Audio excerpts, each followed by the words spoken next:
എടാ അലമ്പരവി, എന്താ ഒരു ചിന്ത? ഒന്നുമില്ലടേ. നാട്ടിൽ ഭക്ഷണം കിട്ടാതെ ആരെങ്കിലും പട്ടിണി കിടക്കുന്നുണ്ടോ എന്ന് ആലോചിച്ചു നോക്കിയതാ. നീ അവർക്ക് ഭക്ഷണം എത്തിച്ചു കൊടുക്കുവോ? അതെന്ത് ചോദ്യമാവേലു? തീർച്ചയായിട്ടും ഞാൻ എത്തിച്ചു കൊടുക്കും. ഹാ, മല്ലൻകോട് ദിവാകരേട്ടന്റെ വീട്ടിൽ പട്ടിണിയാണെന്ന് പറയുന്ന കേട്ടു. അത് എന്റെ അച്ഛനല്ലേ, എന്റെ വീടല്ലേ അത്. നീ ആദ്യം നിന്റെ വീട് സംരക്ഷിക്ക്. ചുമ്മാ കുളൂസ് മടിച്ച് ആൾക്കാരെ പറ്റിച്ച് നടക്കുന്നു. വീട്ടിലെ അച്ഛനും അമ്മയ്ക്കും സുഖമാണോ? അവർ കൃത്യമായി ഭക്ഷണം കഴിക്കുന്നുണ്ടോ എന്ന് വല്ലപ്പോഴും നീ അന്വേഷിച്ചിട്ടുണ്ടോടാ? ഇതെവിടുന്നാ മാമ്പഴം കിട്ടിയേ? വാസുചേട്ടന്റെ പറമ്പിൽ നിന്നും കിട്ടിയ. അതെവിടാ? ചെമ്പൻകോട് പരമ്പിനടുത്താ. ഓഹോ, കിട്ടിപ്പോയി. അവന്റെ മുഴുവൻ മാമ്പഴവും ഞാൻ മോഷ്ടിക്കും. ഈ ഗുണ്ടരവിയോടാണോ കളി? ഒരു ചാക്കും എടുക്കാം. മാമ്പഴോ മാമ്പഴോ, വാസുവിന്റെ മാമ്പഴോ ചാക്കിൽ നിറച്ചിട്ട് വരുമല്ലോ ഞാൻ. ഞാൻ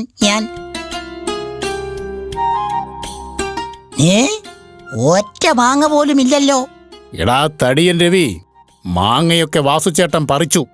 നീ പെട്ടെന്ന് സ്ഥലം വിടാൻ നോക്ക്, അല്ലെങ്കിൽ എന്റെ കൊമ്പിന്റെ കരുത്ത് നീ അറിയിക്കും. ദാ ഇങ്ങനെ. അയ്യോ, അവനിട്ടുള്ള പണി കൊടുക്കാൻ ഞാൻ എൻ്റെ മാവിനെ ഏൽപ്പിച്ചിട്ടുണ്ട്. നിങ്ങൾ സ്ഥലം അവന്റെ ശ്രദ്ധയിൽപ്പെടുത്തിയ സ്ഥിതിക്ക് മിക്കവാറും അവന് പണി കിട്ടിക്കാണും. നിങ്ങൾ എൻ്റെ വീട്ടിലേക്ക് വരുന്നോ? പിന്നെ വരാം വാസുചേട്ടാ. ഇപ്പോൾ കാക്കച്ചേട്ടന്റെ കൂടെ ഞാനും പൂവള്ളി വനത്തിലേക്ക് പോവുകയാ. അവിടെയുള്ള കൂട്ടുകാരെയൊക്കെ കണ്ടിട്ട് കുറെ ആയില്ലേ. ശരി.